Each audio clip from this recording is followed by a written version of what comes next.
I will never forget New Year's Eve in Pennsylvania because that was the night my parents called me family shame and pushed me out of the house like I was trash.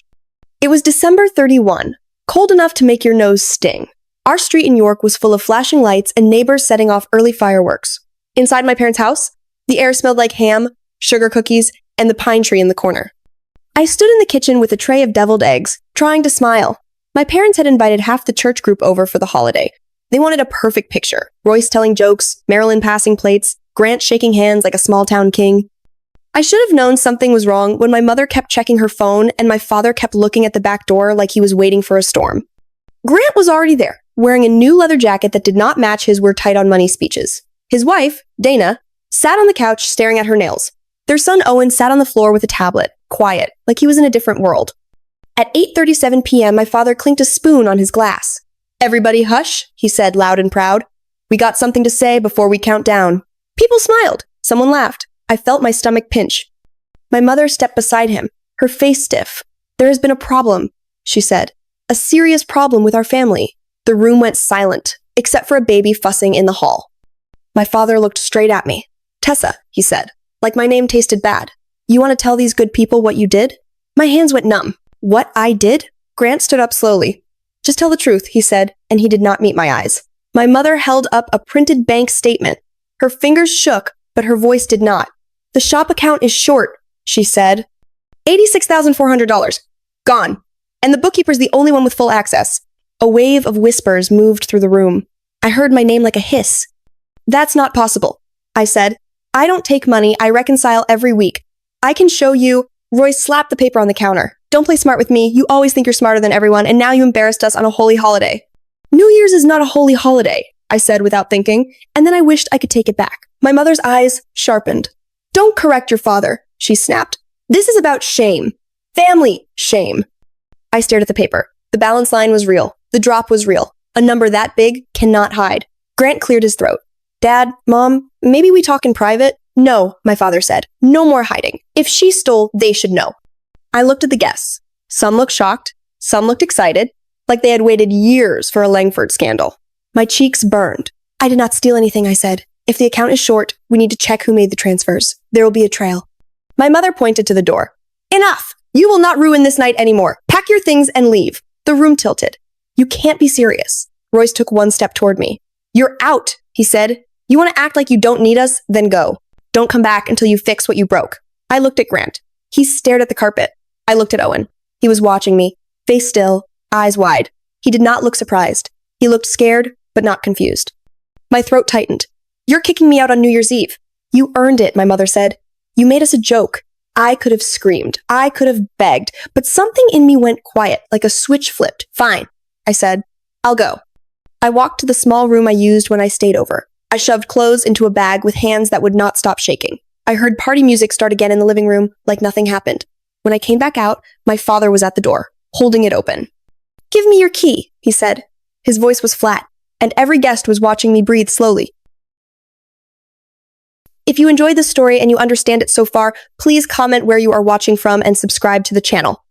Your support keeps these New Year stories coming, and it helps more people find this channel. If you really enjoyed this story and you want more real, intense revenge stories like this, please subscribe to my YouTube channel right now. Your support helps me keep making bigger, better, and more interesting content for you. And don't watch alone. Invite a friend, share the video, and tell others to join you in supporting this channel so we can grow together. Now, I want to hear from you too. Write in the comments where you're watching from, your country or your city. I read your comments, and your support truly matters. All right, now let's go back to listening to the beautiful revenge story of our protagonist, Tessa Langford. I stared at him, then pulled the house key off my ring and set it on the table. It sounded too loud when it hit the wood. Outside, the cold hit my face like a slap. I walked to my car and sat behind the wheel. My phone buzzed with texts from cousins and church ladies. Some asked if it was true.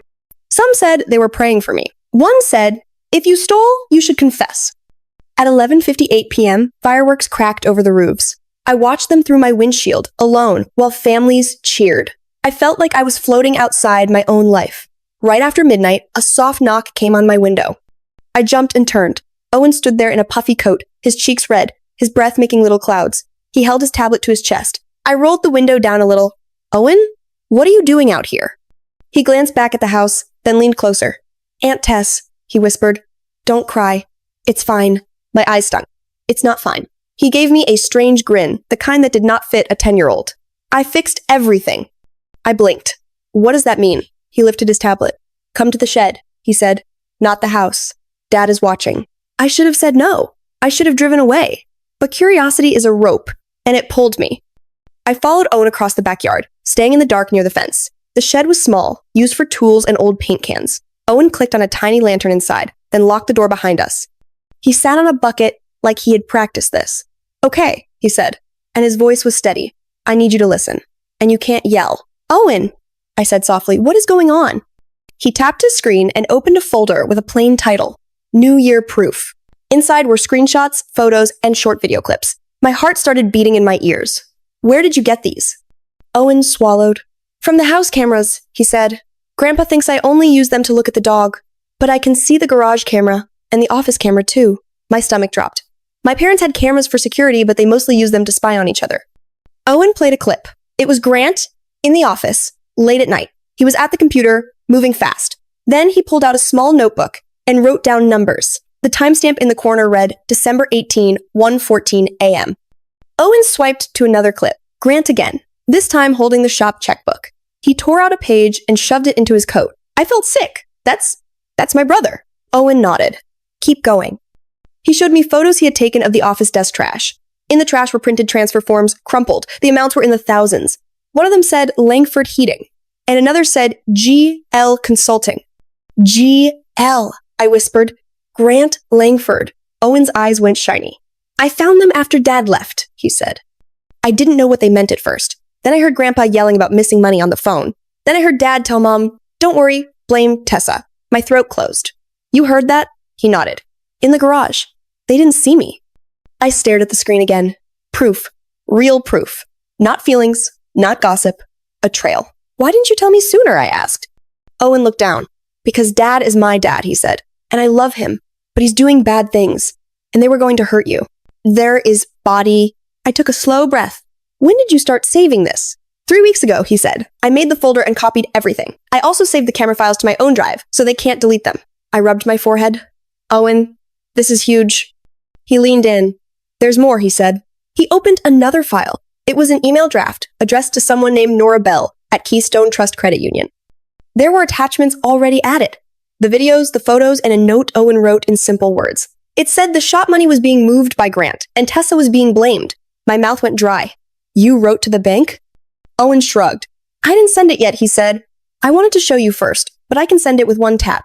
If I send it, the bank will look. Dad can't talk his way out. I sat back against the shed wall. I felt proud and terrified at the same time. Owen, I said, you did not steal anything, right? He shook his head fast. No, I didn't touch money. I just saved proof. Good. Proof is power, but theft is a trap. I looked at him, this kid in a winter coat, acting like a tiny detective. Why are you helping me? He blinked hard. Because you never lie to me, he said. And you always come to my soccer games. And you helped me build my first budget for my lemonade stand. You don't deserve this. My eyes filled. Thank you, I whispered. He wiped his nose with his sleeve. So what do we do? I thought of my parents, the way they shoved me out in front of everyone. I thought of Grant's blank face. I thought of the whispers. We do this the right way, I said.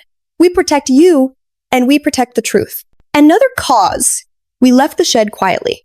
Owen went back inside like nothing happened. I drove to my apartment across town and did not sleep. At 7 a.m. on January 1, I called my friend Mira Kessler. She answered on the first ring. Tell me everything, she said, before I even spoke. By 10:30 a.m., I was sitting in a small office in Harrisburg with Mira and attorney Celeste Harrow. Celeste read Owen's evidence without blinking. When she finished, she slid the papers into a neat stack. This is clean, she said. Video timestamps, paper trail, names. Your brother is not just reckless, he is stealing. My voice shook. My parents blamed me. They kicked me out. Celeste nodded like she had seen this before. They chose the story that felt easiest, she said. Now we replace it with facts. Mira leaned forward. What's the first move? Celeste held up one finger. First, we secure the evidence in multiple places, she said. Second, we notify the bank and the bonding company that the shop account may have internal fraud. Third, you resign as bookkeeper for the shop today. In writing. You stop touching that account. You do not want them saying you made changes after the fact. I swallowed. If I resign, the shop will panic. Celeste's eyes stayed calm. Good, she said. Pressure makes liars slip. My phone buzzed. A text from my mother. If you have any decency, bring the money back today. I showed Celeste. She did not smile. Save that, she said. It helps. I signed a resignation letter at 12:15 p.m. Then Celeste had me sign a second form, a withdrawal of my personal guarantee on the shop's credit line. I had co-signed 2 years ago when Grant begged me to help keep the business alive. Celeste looked at me. Once this is filed, she said, it is very hard to undo. Are you sure? I thought of my father's hand holding the door open. I thought of my key on the table. I thought of the word shame. I'm sure, I said. At 2 p.m., Mira helped me send a simple report to the bank's fraud department. No drama, just facts and attachments. Owen's email draft became our adult version, with Celeste's letterhead. At 4:30 p.m., Owen sent me one more clip from the camera. It was my father and Grant in the garage, talking. My father said, she'll fold, she always folds. Grant answered, if she doesn't, I'll say she hacked the books. That night, I sat on my couch, staring at the ceiling, waiting for the fallout. 2 days later, on January 3, my phone rang at 6:12 a.m. The caller ID said, Mom. I answered, and her voice came through like a siren. Tessa, she cried. What did you do? The bank froze the accounts. The shop can't pay anyone, and there are men coming to the house asking questions. Fix this right now. I sat up, heart pounding. Through the phone, I heard my father yelling in the background, and Grant's voice, sharp and scared. Then my mother whispered, they said your name, Tessa. They said you filed something. Please, come home. Before this gets worse, before the town hears it. My mother's panic poured through the phone, but I kept my voice steady. Tessa, she cried. What did you do? The bank froze the shop accounts. Dad's credit line is locked. People are coming to the house asking questions. Fix this, right now. I sat up on my couch, heart thumping. Tell me exactly who is there, I said. A credit union man, she said, and a detective, and Grant is pacing like a wild animal. Please, just come home. Home. The word felt wrong after New Year's Eve, after my key hit the table like a sentence. I'll come, I said, but I'm bringing a witness. I called Mira Kessler. She arrived in 20 minutes with coffee and the kind of face that scares liars. I also called attorney Celeste Harrow, and she stayed on speaker so nobody could twist my words. The drive from Harrisburg to York felt longer than it should. The holiday lights on porches looked tired, like they wanted to come down. 2 cars sat in my parents' driveway. One had Keystone Trust Credit Union printed on the door. The other was a plain sedan. My mother ran outside in slippers, arms open like she wanted a hug. I stepped back. Where's Owen? I asked. She blinked. Inside, bring him down, I said. Now. My father appeared in the doorway, face red and tight. You don't get to order us around, he snapped. Aleste's calm voice came through my phone. Royce Langford, you will speak respectfully, she said. Or this meeting ends. My father froze, startled that a stranger could shut him down. Grant walked into the hall, hair messy, eyes wide. Tess, he said, trying to sound smooth. You didn't have to go to the bank. I didn't have to be your scapegoat either, I said. A man in a navy jacket stepped forward and held out a badge. Miss Langford, I'm Daniel Reeve with Keystone Trust, he said. We received a fraud report with files attached. We froze access to prevent more losses. The woman from the plain sedan stepped in next. Detective Lorna Gaines, she said, York County. My mother's breath caught. Detective? This is a misunderstanding. Detective Gaines looked at her like she had heard that line 1,000 times. Maybe, she said. That depends on what we find. Owen came down the stairs slowly. He held his tablet to his chest. When he saw me, his shoulders dropped, like he was glad I showed up. I knelt. Hey, I said. You okay? He nodded, but his eyes were wet. Dad says I ruined everything. No, I whispered. You protected the truth. My mother tried to wave him away. Owen, go upstairs. Adults are talking. No, I said, standing. He stays. He is part of this because you made him part of it. My father opened his mouth to argue, but Celeste cut in again. Owen remains present, unless the detective says otherwise, she said. Detective Gaines nodded once. He can stay, she said, but everyone will keep their voices down. We moved to the dining room table. Daniel opened a folder. The shop account shows transfers totaling $86,400, he said. Several went to an account labeled GL Consulting. Grant's face twitched. That's not me, he said fast. Anyone could type letters. I opened my laptop and turned it toward the table. Then let's look at the camera clips, I said. Grant barked a laugh that sounded fake. Oh, so now you're spying on family? You really are shame. My chest tightened, but I did not look away. The shame is stealing and blaming someone else, I said. I played the first clip. Grant in the office late at night, leaning over the computer. The timestamp showed December 18, 1:14 a.m. His hand clicked through screens like he was racing. Daniel leaned in. Detective Gaines wrote in her notebook. Grant pointed at the screen. That's me in the office. So what? I work late. I clicked to the next file. A photo of transfer forms from the trash. The account name and amounts were clear. Then another clip showed Grant holding the shop checkbook, tearing out a page and stuffing it into his coat. My mother covered her mouth. My father went pale. Grant's voice rose. This is edited. This is a setup. Celeste's voice stayed flat. Mr. Langford, stop, she said. If you keep accusing, you will make your situation worse. I played the garage clip. My father's voice, she'll fold. She always folds. Then Grant's voice. If she doesn't, I'll say she hacked the books. The room went silent in a hard, clean way. My father stared at the table like it was moving. Grant, he whispered. Tell me that wasn't you. Grant's eyes bounced around the room, looking for a door that wasn't there. Dad, I was trying to save the shop, he said. How? I asked. He slammed his palm on the wood. I had debt, he snapped. Bad debt. I thought I could cover it and put it back before anyone noticed. My mother started crying, thin and shaky. You stole, she said. From us? Grant turned on her. Don't act surprised. You wanted me to look perfect. You wanted everyone to clap for the Langfords. My father stood so fast his chair scraped. You blamed your sister, he growled. You let them throw her out. Grant's voice cracked. You were going to throw someone out anyway, he said. Better her than me. My stomach twisted. Even now, he spoke like people were tools. Detective Gaines closed her notebook. Grant Langford, she said. I need you to answer a few questions. Right now. Grant swallowed. This is family, he said. We can handle it. Daniel shook his head. The bank has to report suspected fraud, he said. We don't choose feelings over law. My mother turned to me begging. Tessa, please, she whispered. Stop this. Think of your father. If you enjoy this story and you understand it so far, please comment where you are watching from and subscribe to the channel. Your support keeps these New Year stories coming, and it helps more people find this channel. If you enjoyed this story and you want more real, intense revenge stories like this, please subscribe to my YouTube channel right now. Your support helps me keep making bigger, better, and more interesting content for you. And don't watch alone. Invite a friend, share the video, and tell others to join you in supporting this channel so we can grow together. Now, I want to hear from you too. Write in the comments where you're watching from, your country or your city. I read your comments, and your support truly matters. All right, now let's go back to listening to the beautiful revenge story of our protagonist, Tessa Langford. I looked at Owen, then at my parents. You didn't think of me when you called me shame, I said. You only care now because the truth has a badge.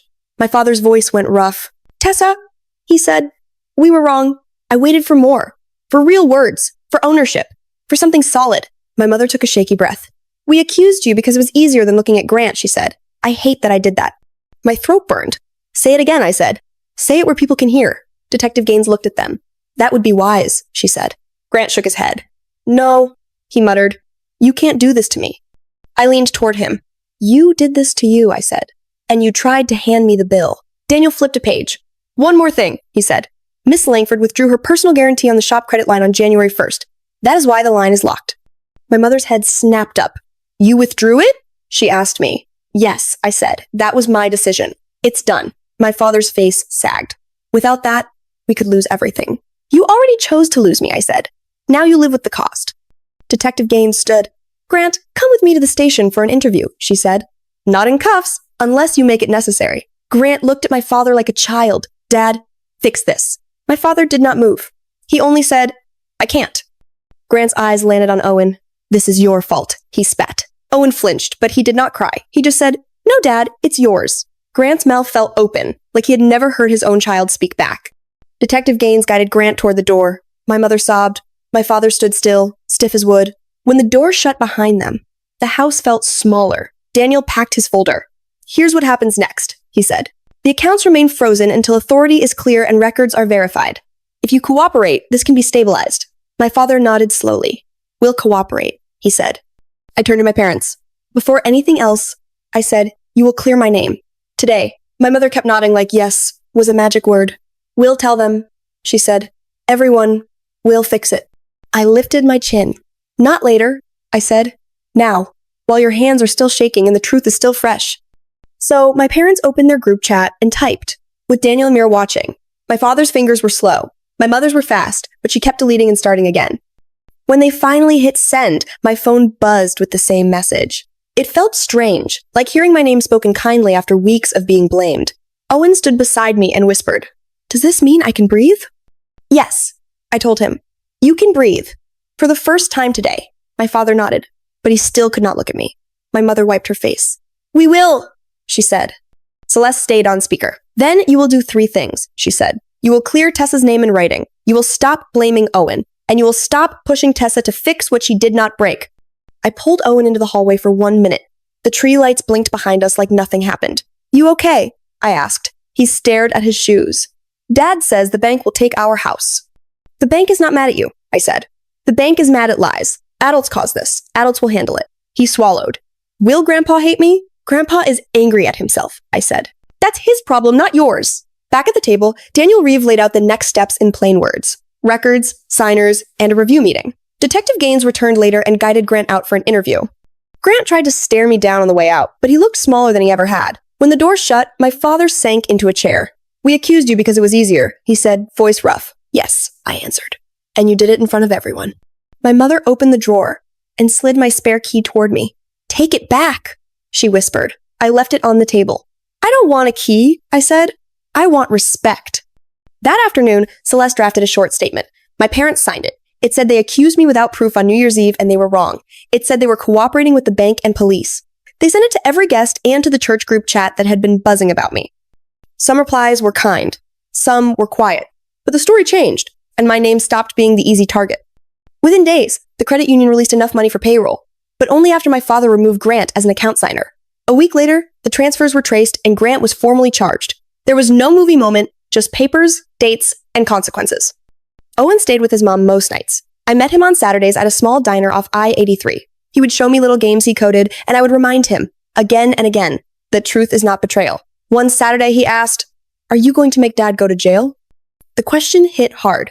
I could push for the harshest outcome, or I could focus on safety and let the system do its job. "I'm going to tell the truth," I said. "And I'm going to protect you. The rest is for the judge." He nodded, relieved.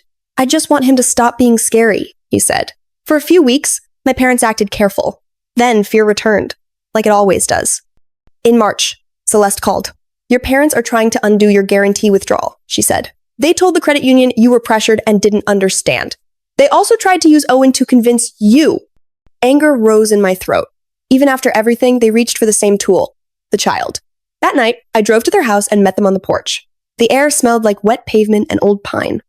"We need one signature," my father said. "It will calm the bank. It will save the shop." "You want to use me again," I said. My mother shook her head, eyes shining. "We need you." "You needed me on New Year's Eve," I said, "and you threw me out." My father's jaw tightened. "We apologized." "You apologized after the badge showed up," I said. "Not when my coat was in a bag."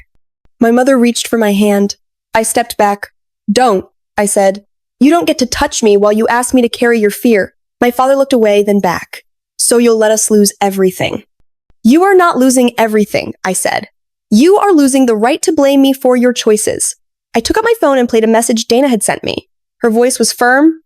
"Tessa, they keep telling Owen, you can fix it if he asks you the right way. He's 10.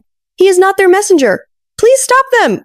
My parents went still. My mother's hand flew to her mouth. My father stared at the porch boards. "Even now," I said, "you tried to pull him into adult fear." My father's voice cracked. "We're desperate." "I know," I said, "but desperation is not permission." I breathed in, slow. "Here's my final answer," I said. "I will not sign that guarantee. Ever. That decision is locked. If the shop survives, it will be because you ran it with truth." My mother cried, but I did not move toward her. I had learned the difference between tears and change. My father swallowed. "Will you ever come back for dinner?" he asked. I thought about Owen. I thought about my own heart. "Maybe," I said, "but not as your shield. If I come back, it will be because you changed, not because you need something." I stepped off the porch. "If you want to undo a mistake," I added, "start with the one that made you call your own daughter shame." I drove away under a dark Pennsylvania sky, and for the first time since that New Year's Eve, I felt steady. Owen texted me later, "Did they stop?" I typed back, "Yes, and I'm proud of you." He wrote, "I'm proud of you too. That is how this ends. Not with fireworks. It ends with one clear decision, and the peace that comes when you finally protect yourself fully."